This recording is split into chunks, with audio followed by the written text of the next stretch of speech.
horrific. Mainly because we're not represented in this countdown. Yeah. None of it. Terrifying.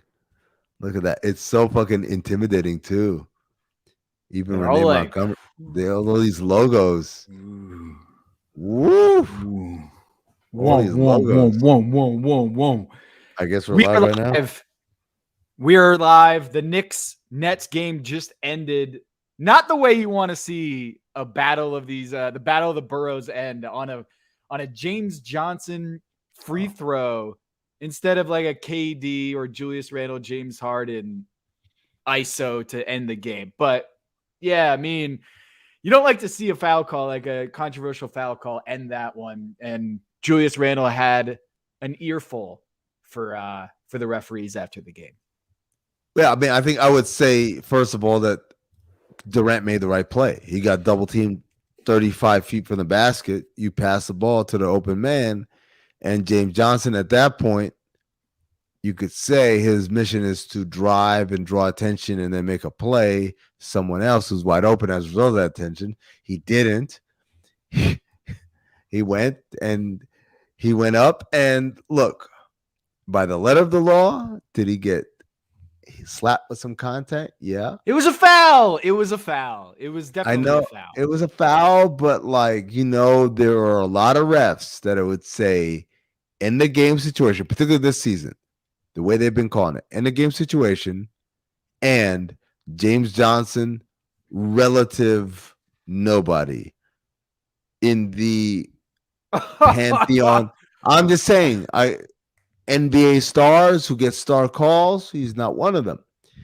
And I dare you, Amin Elhassan, to say that to James Johnson's face. To his face? A pseudo nobody? What did you call him? Mr. Bloodsport himself? A black belt? Okay, yeah. None of them things have anything to do with basketball, though. Like, can he kick my ass? Absolutely. Can he kick my ass in a way that's way more creative, inventive, innovative, and destructive than any other NBA player? Absolutely. Does that make him a better basketball player at this point? No, it doesn't. Say it to his face, man. Coward. Yeah, I'm absolutely a coward. Do I want to get my ass kicked? No. Why? Hold on. Why is that as I said last night, a religious epiphanosity? Oh, and you wouldn't even get with the Jokic brothers last night. I think you're just afraid. You're all talk, Amin. You're a big talker. What is it? What is it? Udonis has him called Paul Pierce, a studio gangster. Mm-hmm. That's you. Yeah. Look. There's a difference between me. Studio gangster, my man. There's a difference between me saying something that's like strong, like advocative, like basketball analysis, and me not wanting to die. Like there's a middle ground there. I don't want to die. I don't want to die. Like here's the thing. Like, let me put it this way. LeBron can kick my ass. But you know what? I think I'd take that ass kick. James Johnson can kill me. I don't want to die. I'm sorry. I don't want. He could and would. And I don't want to die. Do you think his free throws that he took tonight lasted longer than how long it would take for him to kill you? What would last long? Yes. The free throws, definitely. Both free throws, two of them, you saying? Just one. Just one free throw. Yeah. Jerry Ferrara, Turtle. From Entourage joined us. Jerry. The look on Jerry's face. We're wondering.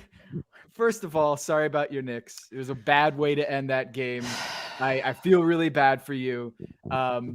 We just have to ask the question. James Johnson, who is a black belt, I don't know if you know this. James Johnson is a black belt. He can kick, like when two balls get stuck in the basket, in the net, he can roundhouse kick them down. Like he used to do that in practice. Okay. He is incredibly athletic and also can kill you very quickly with his bare hands. Do you think he could kill Amin Elhassan sooner than it takes him to take a free throw? Like they walk into a room and Amin is dead in how long? How long does it take? I think like 6 seconds. So I think it's kind of close. Yeah. Oh man. Well, it's good to see you guys. It's good to see you guys. I don't like being up this late for a loss. Just hurts. Hold on. Man. That was a brutal loss.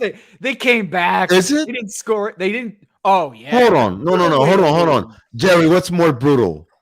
The Nets go on like a 15-zip run or whatever it was at the beginning of the second half, and then it's just a blowout for the second half, or the Knicks fight, get back into it, and we're into a one-possession game at the end. What's more brutal of a loss? The one possession game is a brutal loss. This is an emotional roller coaster. I hate these games because there's moments where you're like, oh wow, okay, we don't look so bad. This is going to be a game. Then the Nets go on that run, like Amin mentioned. It's like, you know what? We suck. This is over. This is terrible. Get blown out so I can go to bed. Then they creep back in and cut it down and take the lead, and then only to lose in like, God, I mean that foul, Robinson. Why do you reach? Why does he reach on like? For I would James just let him Johnson. go up. I would just let him go up. Yeah, Let him go up. like stay upright, make him shoot over you. He's James Johnson. He's catching it, and get out of the way. Get out of the way and let him shoot it. Yeah, maybe you can always make that argument. Go big. What would you guys rather do? Would you rather reach in or get out of the way if you had to choose two? If those are only two options, yes. I would take my chances. I wouldn't go Matador. I would take my chances with a reach. I go Matador. A reach, a blind reach, like the ref calls nothing but that. But here's the thing, Jerry. It's like, are they going to call it for James Johnson? That's the point we were talking about right before you came in. They did. And I said, they ended up doing it, but I think like the gamble is, I'm going to try and strip because there's no chance they're going to give James Johnson at the crucial game deciding juncture. They're going to give him the benefit of the doubt. I think most refs are like, James Johnson lost the ball. So I say this with all due respect because I do not want Mr. Johnson to. That means you have no respect. I have lots of respect. I don't want to get hurt out here at all. That's what I'm talking by the about. way, when you are that level of a black belt, like he knows he wouldn't do nothing to me because he knows it's like illegal. Like it's like nothing. I'm a nothing. He's been trained in the art of like, I don't even mess with dudes like that. But I predict that if we do the Matador defense, Johnson goes up and then does the, oh, wow, I'm open, double clutch pass out because he's just not in that situation a lot. He's not even trying. Like, it doesn't even occur to him that, like, this is a layup for you. Just not a reach. Come on, Mitch Rob, not a reach. Anyway. What's Jerry Ferrara's policy on going to Brooklyn games versus Madison Square Garden? I really try not like you mean if they're playing the Knicks or just like go to a Brooklyn game against anyone? Just the Knicks. Like, are you just like, I don't even like consider the Brooklyn Nets as like a team in New York City. I will not go there even if my Knicks are playing. I would go watch them play the Knicks, but probably no one. And maybe I go watch, if like Curry came into town or whatever. But like I'm rarely going in to Barclays to watch a Nets game. This isn't even like I hate the Nets. They're not really for like, I don't know. Like I just like I'd rather stay home and watch the Knicks game than go to a Nets game at this point. Wow, that's pretty bold. Like, because Jerry, you're from Brooklyn, right? But like that means nothing. In this conversation, nothing. It means absolutely. Wait, hold on. Nothing. Your mom still lives in Brooklyn, right? Yes, and it means nothing to her either. See, this is the whole problem with the whole Brooklyn Nets thing. If my mom's a big Yankee fan, right? If the Yankees left town and went somewhere else, and then they took and some other. Put it this way: if you're a Brooklyn, here's a great question: if you like the Brooklyn Dodgers back in the day, and they move out to LA, are you just not a baseball fan anymore? Or do you follow them to LA? Because I do. Yes, I'm a Knicks fan, but I also now fallen in love with the franchise. Like I'm hooked. If the Knicks go to Seattle tomorrow, I'm probably still rooting for them at this point. I ain't really over the Nets. Whoa, hold on. Over the Nets for sure. If James Dolan sells to a Seattle conglomerate, you are still rooting for the Seattle Nets. Over the Nets, yes. Or honestly, the Cavs might be the next option after that. But yeah, I would sooner root for the Seattle Knickerbockers than the Brooklyn Nets. That's pretty controversial of an opinion right there. Really? Like I don't think anyone's married to the Knicks wherever they go. I think the majority of Knick fandom, like loyalty or xenophobia or whatever you want to call it, is built on the fact that like it's New York's team. The fact that you're rejecting the Nets has little. It's little to do with that. They're from Brooklyn or New Jersey or Long Island or wherever, and more to do with you're just married to the New York part of this. If the Knicks went to Seattle, Jerry, you wouldn't care. You wouldn't care. Yes, I would. I would stick around and I would root for them until the new expansion team came into New York. Then I'd wait for the clean, fresh start, and then I go all in on the fresh start. But I'm not until the New York Nationals or the New York. I'm never rooting for the Brooklyn Nets ever in this lifetime. Okay, I trust you on this because you once said that Kevin Durant was your favorite player in the NBA, non-Knicks player, favorite player in the NBA. He goes to the rival Brooklyn Nets, and you still won't acknowledge the Nets as like a possible team for you. I mean, I acknowledge them as a great team with great players, but I don't go for the front runner. I'm not like that. I'm like the only Knick fan that's like, I don't want any trades. I want to win. You're not the only one. That's the weird part, Jerry. You're not the only one. I want to win with this team. Jerry, I'm in a group chat with like all of these crazy Knick fans, and I'm not in this. Wow. Do you want to be part of this? This is probably not. I got my own group chats to worry about. Jerry, today alone, because we knew Knicks versus Nets, because we have a couple of Nets fans in there.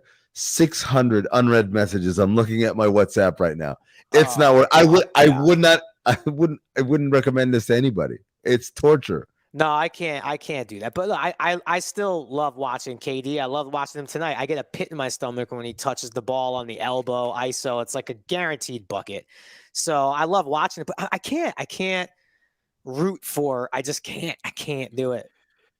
So tell me about the Knicks. I hated them. I hated all those Jason Kidd years and all that. Like I'm just be like, I love that franchise. I'm out. Like, tell me about your Knicks this year. Like, where are you at? Kemba Walker dropped from the rotation. He's Bronx guy, went to Rice, felt like a heartwarming story. Where are you at on the Knicks season so far? Well, it's funny. Well, so I'm talking to Amin, so that means I'm definitely not as confident. And like last year when we got hot, Amin would hit me up like, hey, let's talk. Let's get. I'm like, no. Never. He refused, like straight up. Like I would say, no. Hey, Knicks are doing great. Come on the show on Sunday. No, because he was worried that the moment he felt that optimism, that it would just all turn on him and the Knicks would go on like a 20-game losing streak. So literally we got 0 J Ferrara for the entire year. Yeah. And you got me now because it's funny, right? Like last year, by all accounts, is an extremely successful year by Knicks standards, even with the Atlanta debacle.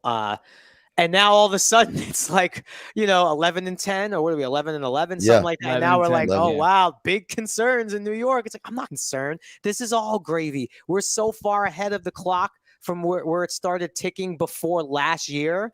So I don't know if this team is a top 6 seed. I do think it might be a play-in situation because the East got so much better. So much better.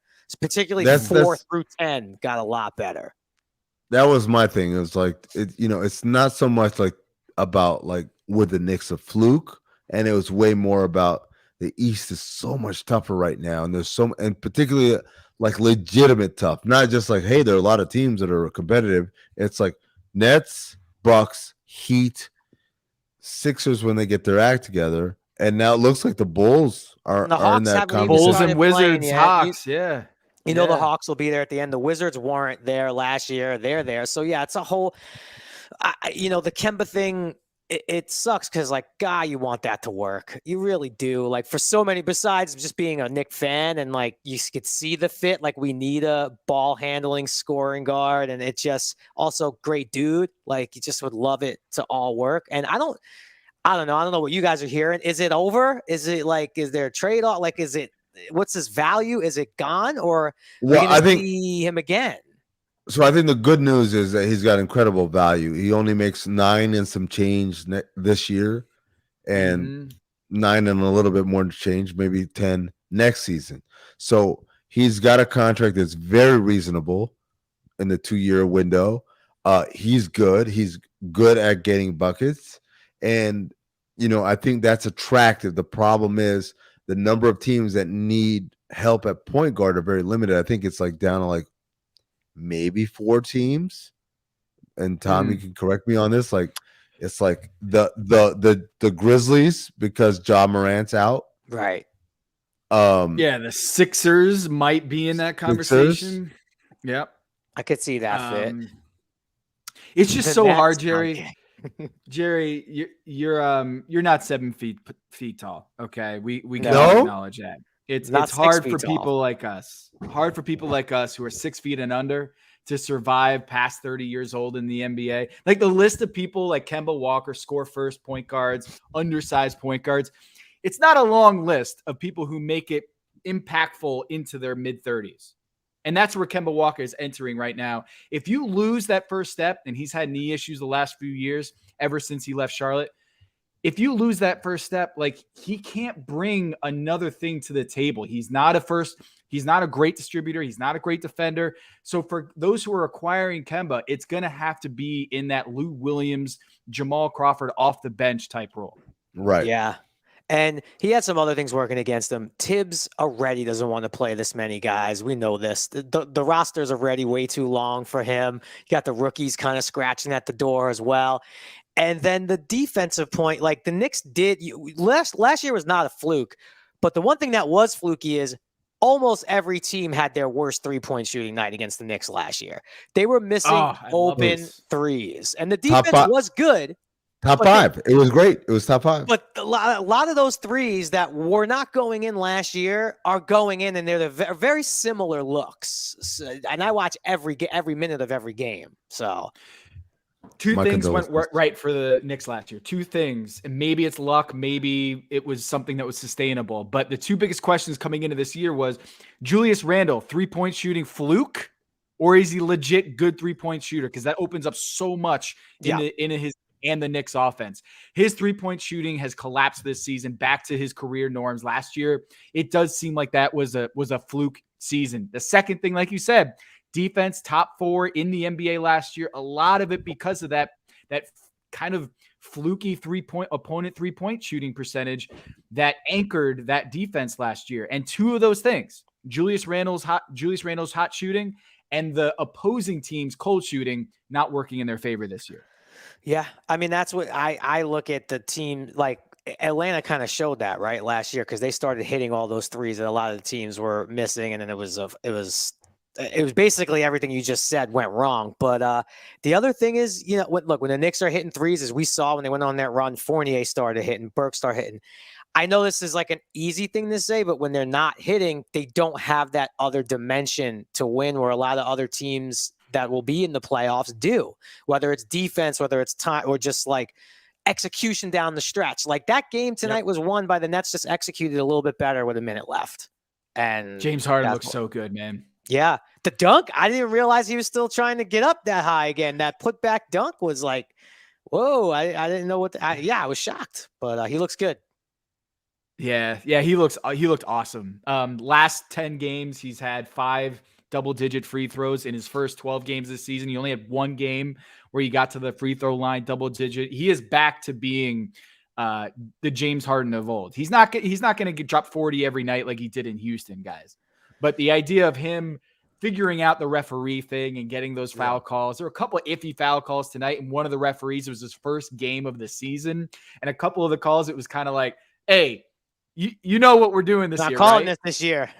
Yeah. Well, let me ask this question, Jerry, because last week the Nets had a particularly awful game, and the home crowd booed James Harden.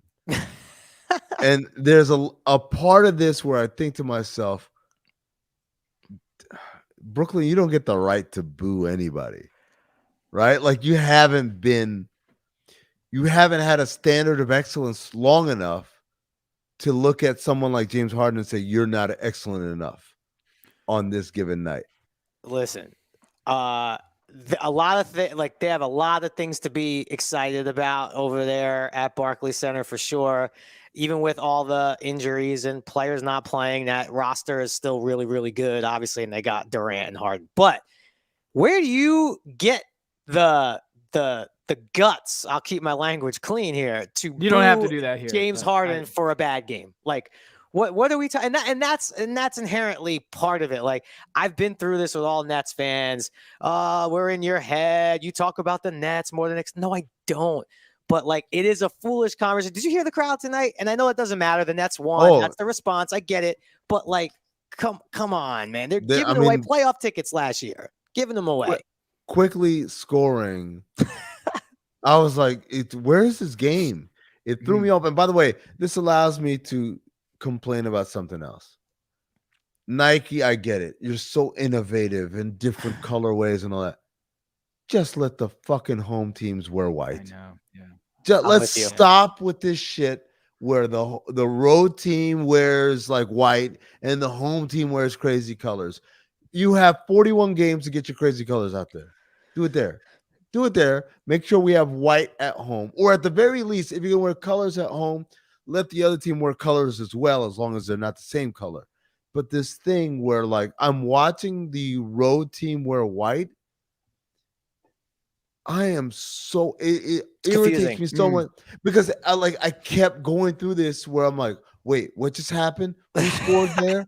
And especially when you're talking about Knicks versus Nets, where the arena Nets are in a weird uniform too, and the court is not their typical. Well, it's not even the court, Tom. I'm telling you, I don't have a visual cue, and I don't have an audible cue because Quickly is going up for a layup, making it, and the crowd goes nuts, and I'm like, wait, who?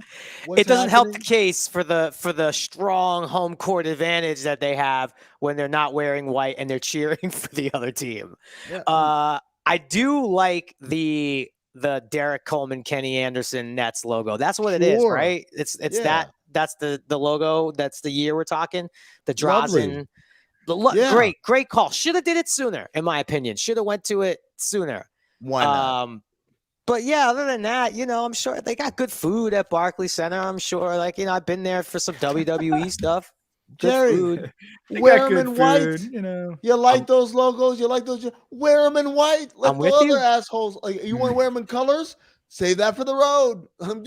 I don't understand this thing where we're going to make them wear the road jersey at home that Drazen and Derek Coleman and Kenny Anderson wore, and let the other team that's literally 4 miles that way wear their home whites. It doesn't make sense. I'm with you. That's got to be the best Marshalls purchase I've ever had. You know what the Marshalls rack is when you see like the old jerseys that like are kind of out of style. Like I have an authentic Drazen Petrovic jersey from Marshalls on the rack. So obviously a little bit of the character of Turtle, what he wore, was inspired by like the younger version of me, right? I was a jersey freak. I didn't really have the money for the sewn-in stuff. I had the press-on champion jerseys back in the day, but my mom keeps everything, and I found my like box of jerseys from when I was a kid, and it's like Reggie Lewis, Sean Kemp, White Sonics, Jason Kidd on the Mavs, just like fire on a gold mine. Fire on fire on fire. Reggie Lewis jersey has like blood stains on it from when I got elbowed in the park. Like, I'm so happy she kept that stuff. Yeah, what's the story there? So you're playing pickup and someone elbows you in the nose. I got elbowed in the mouth, right in the mouth. Yeah. This is before I used to go Steph Curry mouth guard and had to protect my pretty teeth that I worked hard to maintain. This guy, Hollywood over here. No, it's crazy because I wish I was home right now so I could show you. I would literally go and I have a champion New York Knicks Chris Childs jersey at Oh, home that's right now. so sweet. Oh, it's crazy. good. It's one of those things when I got it at the time, I was like, no one even knows who this guy is, but it's like I know who he is, and I want to have this. And then like over time, I'm like, yo, this is like a collector's item. Like it's got cult status behind it, behind the Kobe 2-piece and all that stuff.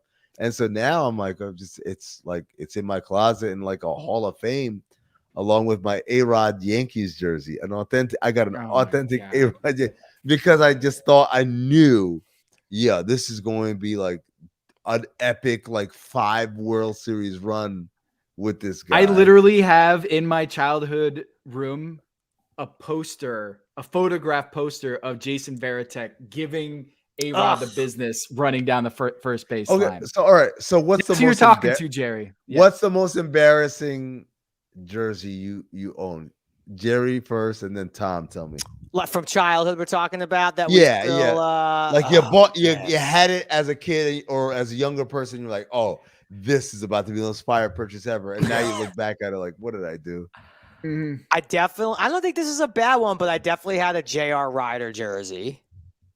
Oh, that's a good one. Which one?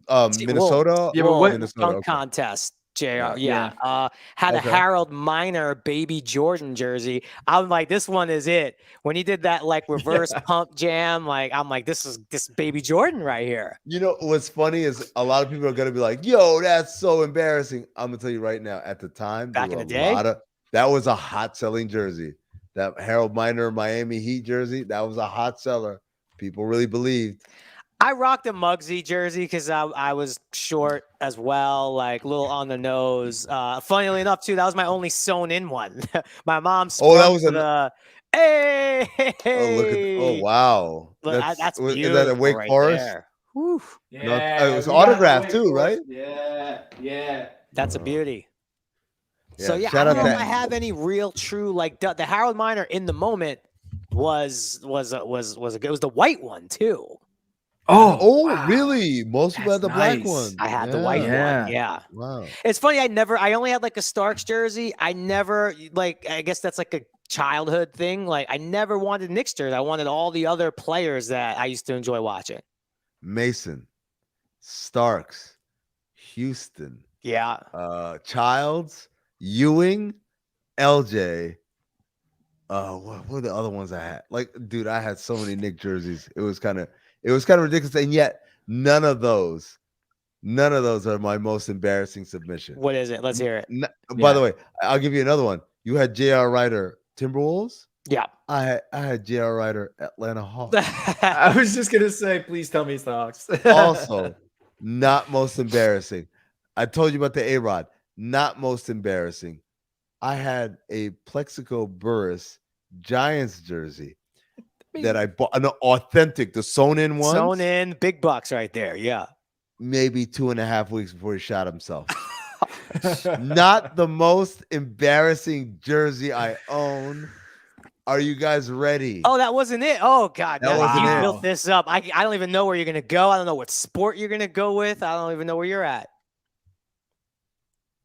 I got a New York. It wasn't authentic. Remember the Nike Swingman jerseys? Yes. They weren't like the screen printed. They were sewn in, but they weren't quite authentic.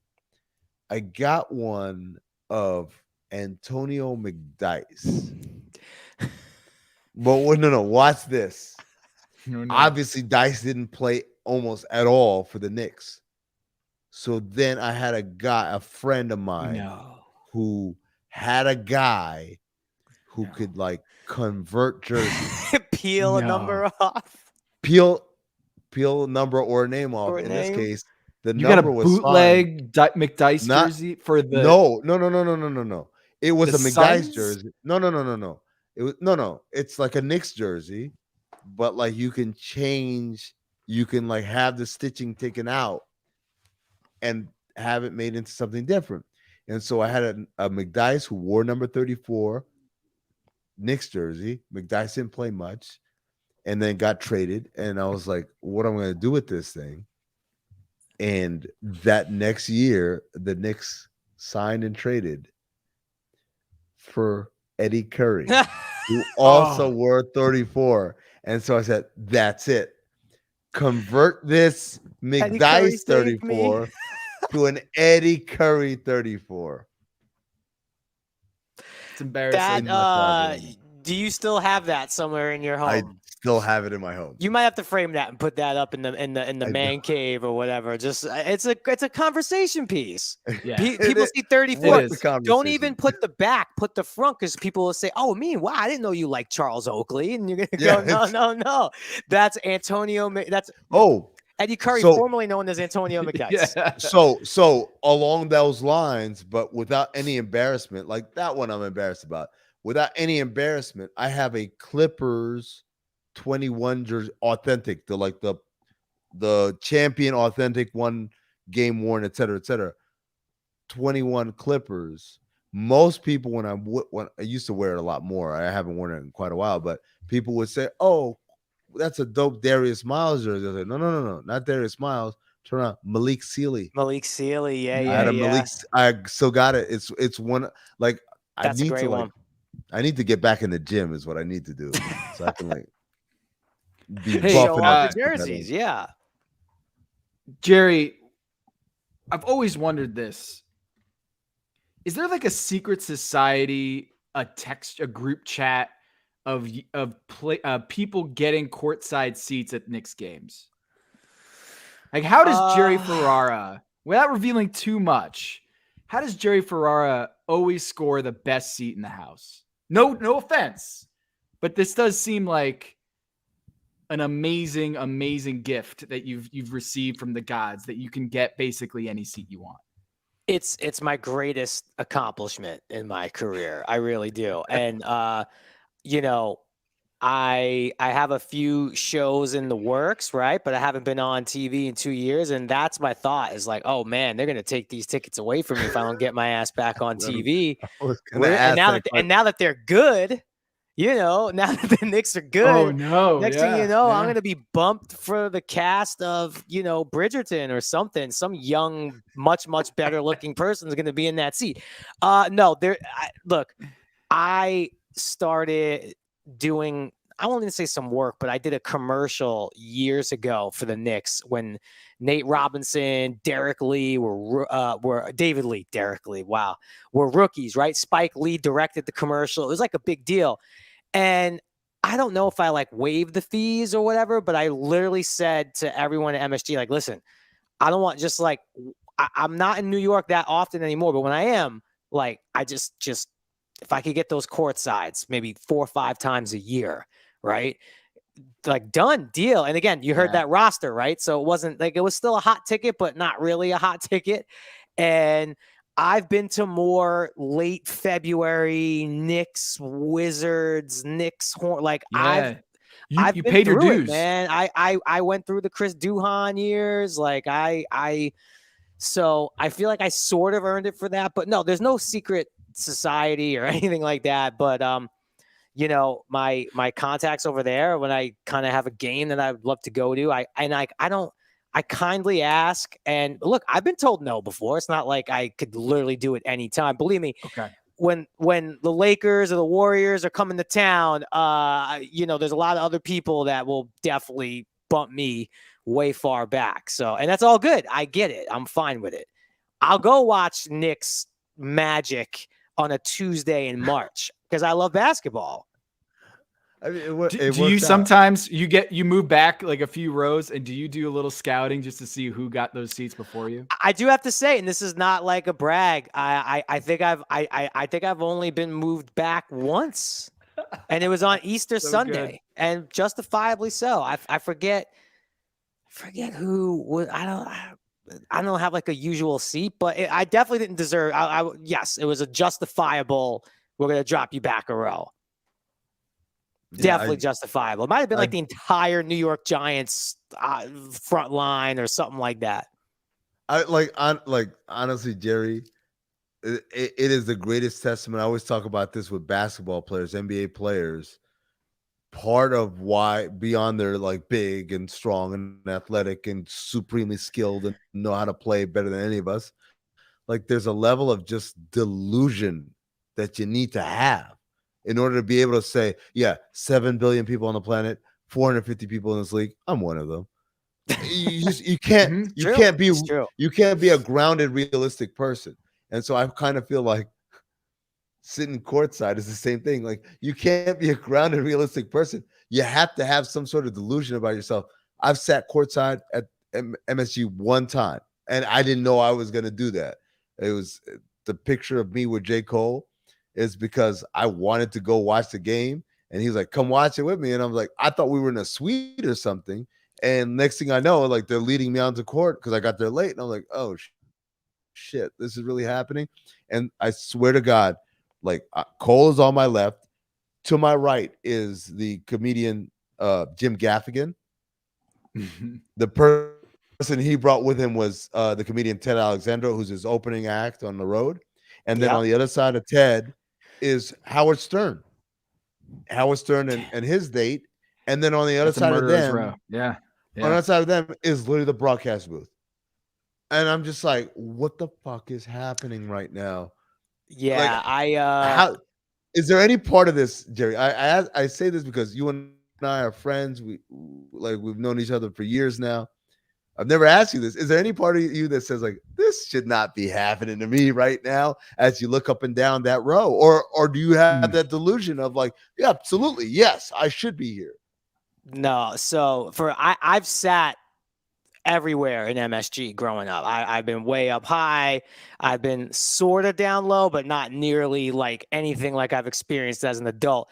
And for more tales from the court, right? If that's what we're talking right here as a segment, I have a thing that even like now the people who work at MSG, security and ushers, like I've gotten to know a lot of them over the years. They know my routine, right? I am the first motherfucker in my seat with 15 minutes to go for warm-ups. The clock says 15 minutes, not in the first quarter. It doesn't go that high. Warm-ups, okay? So MSG, they have a beautiful suite, right? Where you pick up your tickets, you could have some food, halftime, they go upstairs, people drinking. It's like it's everything. It's a cool happening place, right? I go up there, I piss, I grab a bottle of water, and I dart back down.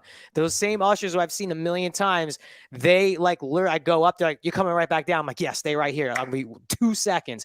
Pee, wash hands, boom, I'm back down there when there's like no one on the court. I'm watching the halftime show. I'm watching them come back out because every minute courtside is like, I really feel like I'm stealing time, like I'm in an alternate universe. And I do feel like at any minute I'm going to get kicked out, meaning like, I felt like that about my whole career, that like the bouncer's eventually going to shine the flashlight on me and say, how'd you sneak in here? You got to go. So no, I appreciate it. And I'll go. Yeah. I mean, it's truly like a really cool, for someone who loves basketball and loves the Knicks. It's shocking. Do you have a heads up of who you're going to be sitting next to before you get to the game? No, but you definitely, you size up the suite when you go up to pick up your tickets. You see. So I did have Justin Tuck and John Stewart and John McEnroe. I did have a little instance. This is one of the last games I went to, believe it or not, because I haven't been in a while. You guys watching Succession, right? I'm a big Succession fan. I don't know if you guys watched. So just watched this week's last. Amin knows my pickup basketball ferocity. So I go to a Knicks game one time, and then halftime. No, before that, you go to pick up your tickets. I'm in that suite, and I see Nicholas Braun, who plays Greg on Succession. This is like end of season 1. Everybody's going crazy for him. Greg, so I'm at the bar. I grab my bottle of water. I'm getting ready to head down, and he's like, "Hey Jerry, what's going on?" I'm like, "Oh, I didn't know we met." He's like, no, we've played basketball once before. We've played the hoops. We played hoops, right? And he gave me like a look, and I like shook his hand. I'm like, all right, cool. And I go back down, and I'm with my wife. I'm with Bree, and I'm like, fuck, Bree, I think I was an asshole to him back in the day. Like it's starting to come back. Oh, no to way. me, right? It's starting to come back to me, like I remember getting into like a little dust up with a really tall dude, right? And is it him? So halftime, we go back up to that suite, Jerry. and like I gotta ask him. I go up to him. I say, Nicholas, can I ask you a question, please? And please feel free to be honest. I'm like, I'm starting to remember that pickup game. Was I an asshole in that game? And in his cadence that we've all grown to love, he's like, well, you one can say you were a giant asshole. I'm like, oh, dude, I'm so sorry. Back in those days, I was like taking this shit for real, man. I'm so sorry. Okay, 2 weeks later, back at a game, me and my wife, and I'm trying to remember Timothy Chalamet, Oscar Award winner. Very, very handsome, talented young man, right? Me and my wife were there. We start hearing girls scream, women scream, and we see him walking in, and he crosses us, and he sits down next to my wife. I was like, great. And then, I swear to God, it's 2 weeks after the Nicholas Braun thing, he goes, hey, Jerry, what's up? I'm like, I didn't know we knew each other. Hey, man, like, congrats on everything. He's like, you don't remember me, do you? I'm like, I know who you are. He's like, no. We played hoops like 2 years ago. I'm like, was I an asshole to you? And he actually said, no, I was not an asshole. He's like, no, you're totally cool. I'm like, oh, thank God. Jerry. So, anyway, some tales from the court. Right there. So you've built a rep is what I'm hearing. Yeah. Ask friend Ben Lyons. He like calls me the angriest pickup player of all time. Yeah. Sorry. Well, that's a rant. That's my guy, man. I do have about how you're an asshole with a basketball in your hand, apparently. Yeah, because you know what? I don't think Braun was going over the screen, to be honest. I don't think he was getting over the screens. So I think he might have even been on my team. He might have been on my team. No, he's actually a good ball player. He's a good ball player. Okay. So I have a That's like Tom's you ever play with Josh. My fault, Tom.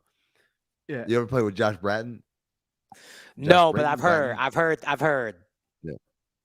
He was in semi-pro. He's actually he's nice. It's fun. It's hard to tell from people from watching the movies, but people tell me he's nice. So he's another one. Yeah. Tom, go ahead. I have the Tom's trivia here. We've got the Suns game. Warriors are up by 5 on my screen over here. We're going to talk about that in a little bit, but we wanted to get you out. I know it's a late night for you. So I've got this Tom's trivia. It is Knicks related. I figure at this point, we've already said one of the names, maybe a couple here on the show already. Since Entourage debuted in June of 2004, there have been 6 Knicks All-Stars. How many of those 6 can you name? Since 2004, 6 Knicks All-Stars. Randall. Yep. I'm trying to count backward. David Lee. Yep, that was the one we talked about. Yep. Yeah. 04. Mello. Yep. That's 3 out of the 6. Come on, man. Yeah. Well, I'm trying to count backward. 3 more. Okay. 3 more. 04. Marbury? Oh, I thought you were going to another one. No, not Marbury. Not Marbury. I'm dead. Okay. You started saying the name when you go Mar, and I was like, oh, you got this guy. He punched the fire extinguisher in Miami. Oh God, Omari. Oh yeah. Jeez. Yeah. Can't believe Omari. I mean, do you want to take? Yep, Tyson Chandler, 2013, and one that you might have blocked from your memory more recently. I mean, do you know this one? More recently. Recently. That threw me off there. More and recently. Randall was what? Melo and Randall. Tom, what are you doing here? Hold on. No. Okay. So Randall came because Porzingis was an all-star. Yeah. Porzingis. Ooh. Porzingis an all-star with the Knicks? Yep. 2018. When was that? Jeez, I just 2018 feels literally it was told you 2018. 100 years ago. Yeah. Yeah, but even Yeah. then, it still doesn't ring true. Yeah. All you know what the interesting Porzingis thing is about that an list: all-star, Julius however. Randle, Kristaps Porzingis, Carmelo, Tyson Chandler, Amari Stoudemire, David Lee, all bigs. All bigs. There's no guards that have taken over New York. Oh yes, So yeah. No that's guard insanity. player. Carmelo's the closest thing. And you seem upset, Turtle. No, I'm just trying to think. I guess I did block out the Porzingis thing. I guess that did happen. Yeah. But David Lee is the one that I thought you were not going to get. But you said No, it I remember already that one. tonight. I remember that. He got that was I the remember first that one. year. That was the first one he got. Yeah. Of I those can't believe I almost six, forgot Like the Melo whole for a thing was like second. it took you a second. I was like, wow, this is a little slow. I was like, oh, I thought Melo would be the first name out your mouth. No.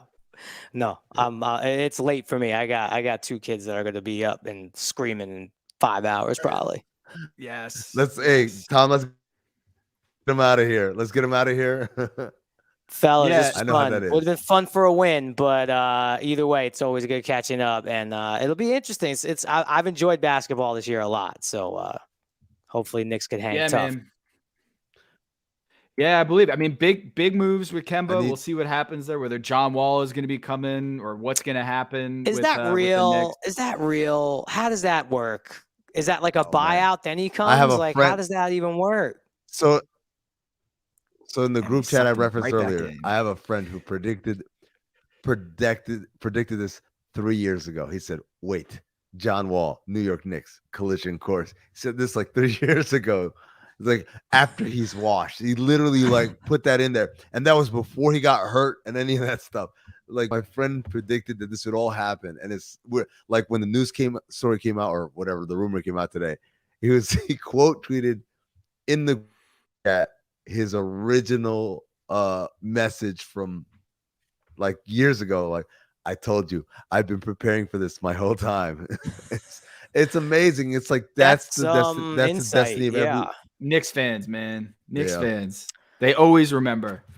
I mean, I don't know. I guess I would be up for. I don't know. It is very confusing rumor, but I don't see it. But I don't. You guys know a lot more than I do. So, one last thing before you go. KD's favorite show was Entourage.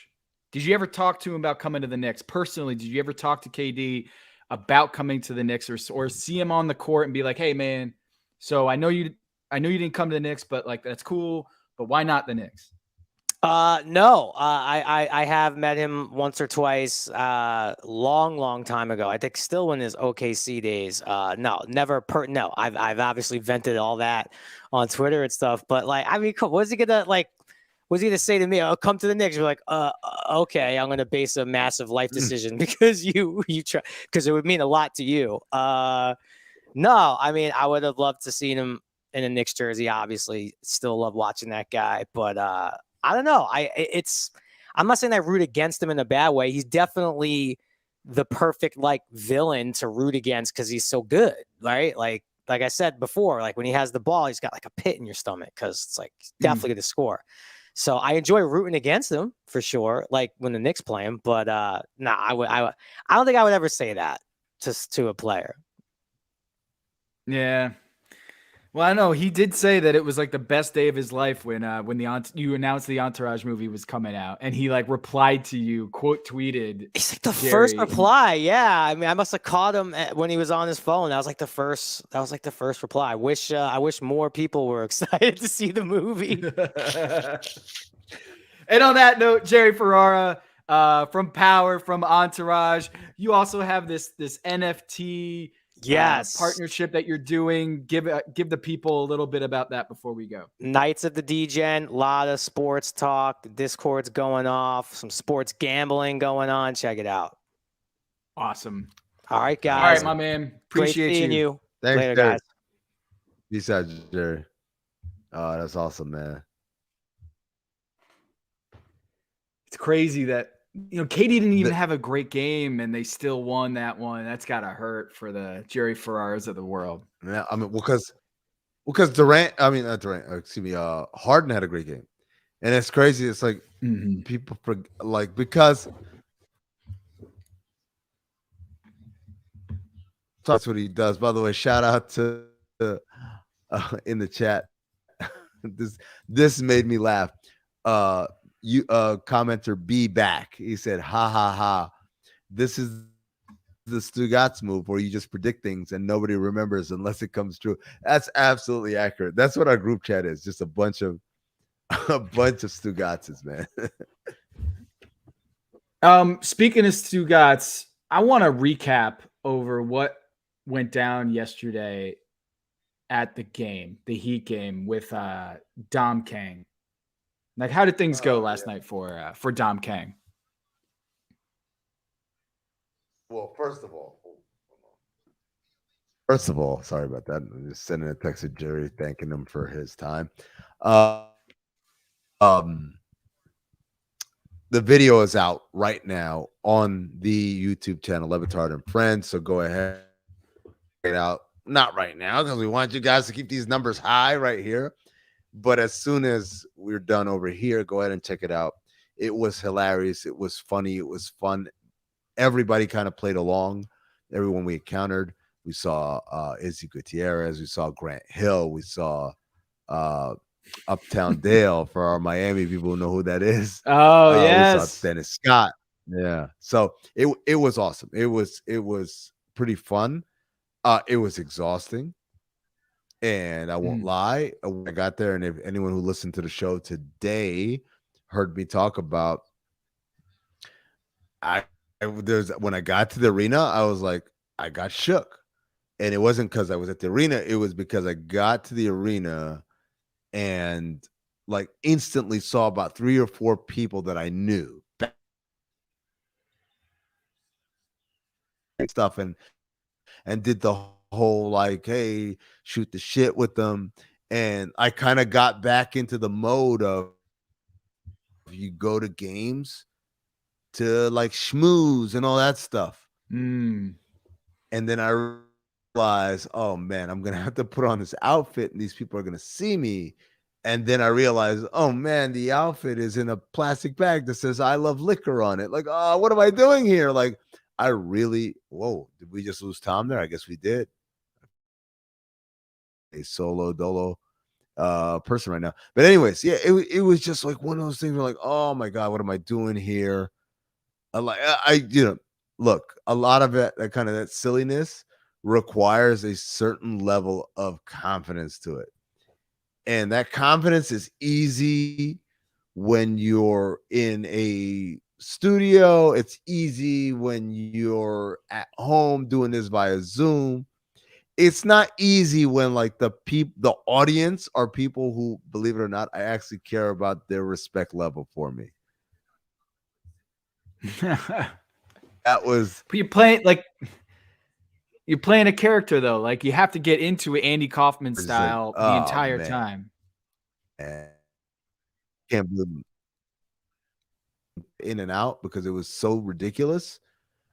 I just had to be in character for the rest of the night. And so that's what I did. Once I got in there and I did it the rest of the night. And it went well. It went great. Like I said, everyone kind of went along with it. At the same time, I like it was I did, let me just say that, but at the point I got tired.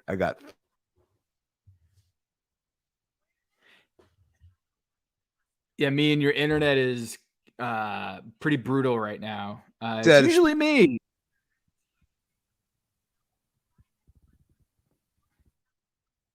Yeah, I was gonna say your internet's pretty brutal right now. Usually it's me, so I don't know if you got other, I don't know, apps open or whatever, but soloing it. I do believe that we got some notes here from Ryan Cortez for tonight's show, but I heard a rumor that Ryan might have pulled a Stugatz last night. I mean, this is my favorite part of these live. realizes that Amin drops F-bombs. So fuck everybody who's like, oh, is he on AOL? I'm in a hotel with Wi-Fi. What do you want from me? What do you want from me? You want me to call the head of Marriott like, hello? Good enough for Daniel Martinez's standards. What do you want from me? I'm doing the best I can. I don't run the internet in this town. And I certainly don't run it in this hotel. Well, can you tell me what happened to Ryan Cortez You got it. while you're hot right now? You're the best at internet, Daniel Martinez. You're the fucking best when it comes to internet. Congratulations. You, Al Gore, and goddamn, I don't know, whoever runs Google Fiber. Congratulations. You got it. You win. Jesus Christ, man. You people really Is this can't the just Danny accept shit. We're Martinez? just like no, this can't be the Danny Martinez. if it's Danny Martinez, if it's the Danny knows next time I see him. No, Daniel Martinez, you say, take a joke. Not when you keep making it 8 million times in a row. Like if you said it one time, haha, we get it. Okay, internet sucks. When you keep making the same, like that's your that's your contribution again and again. That's shit. Real witty. Like if you keep making the same joke over and over again, there's only one purpose. You wanted to get recognized. Congratulations. Here's your recognition. You got it. Got it. You wanted a spotlight?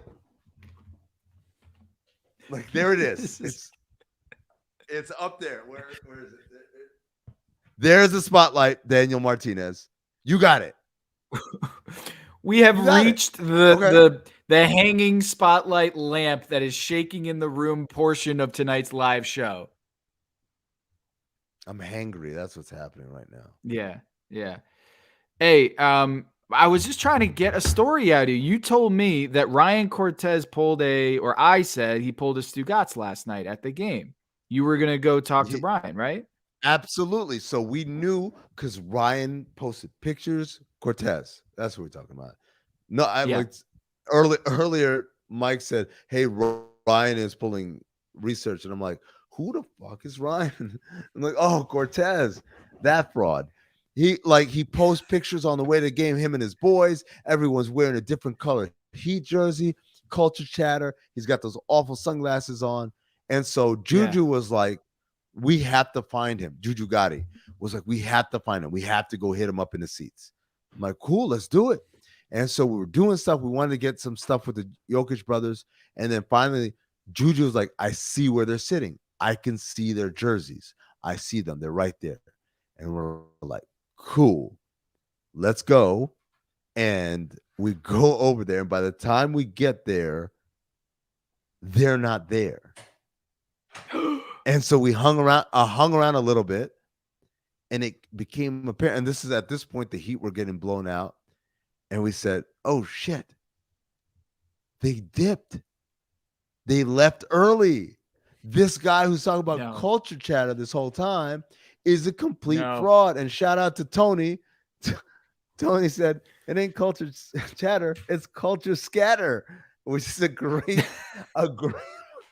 line.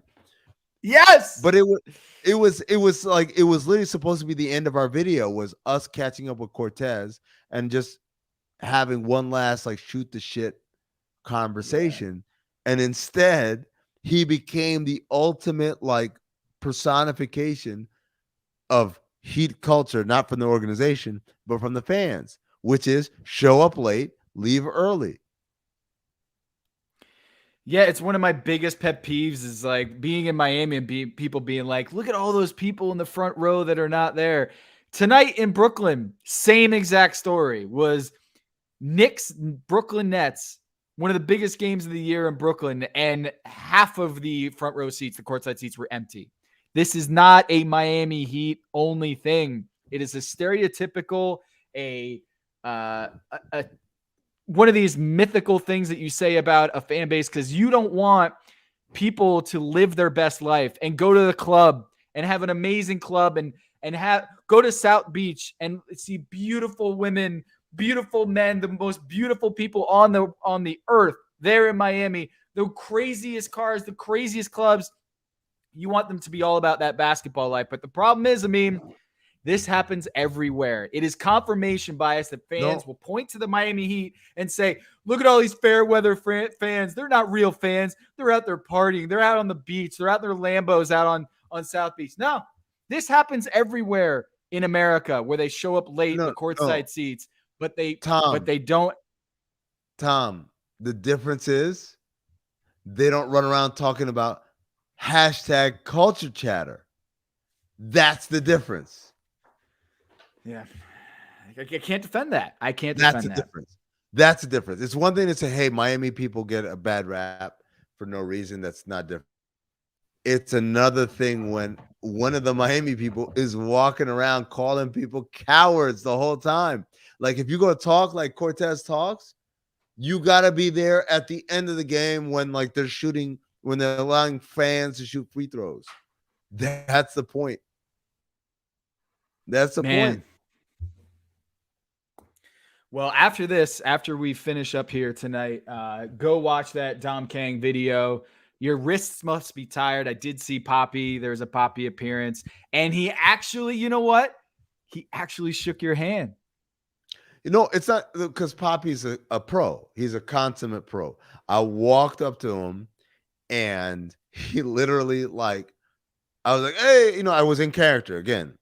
And I was like, oh, the Jokic, da-da-da. And Poppy immediately went through with it. He immediately went with it and, like, bum, hit all the notes. And then, like, midway through, I'm like minutes in, he was like, Amin? He had no idea who I was. He just was asked a question and said, I'm going to go with it. And so it was tremendous.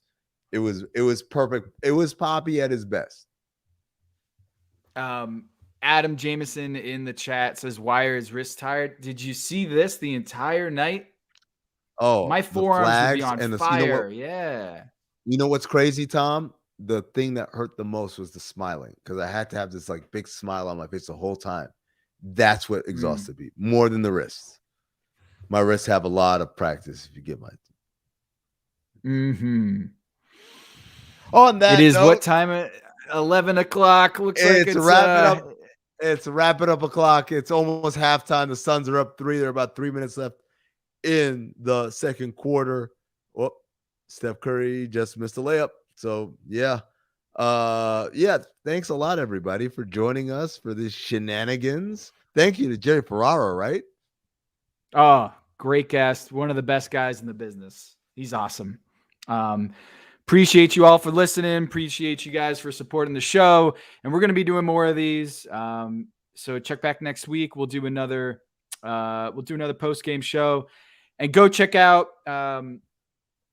everything, all the content we're putting out here. Especially go follow the Batard and Friends YouTube channel. Don't just watch it, subscribe to it, and subscribe to all the podcasts on the Batard and Friends network. I mean, anything else that we need to hit? Listen to Haberstroh, a unsanctioned podcast, but a podcast nonetheless. Yeah. Well, if we want to talk, listen to Cinephobe podcast.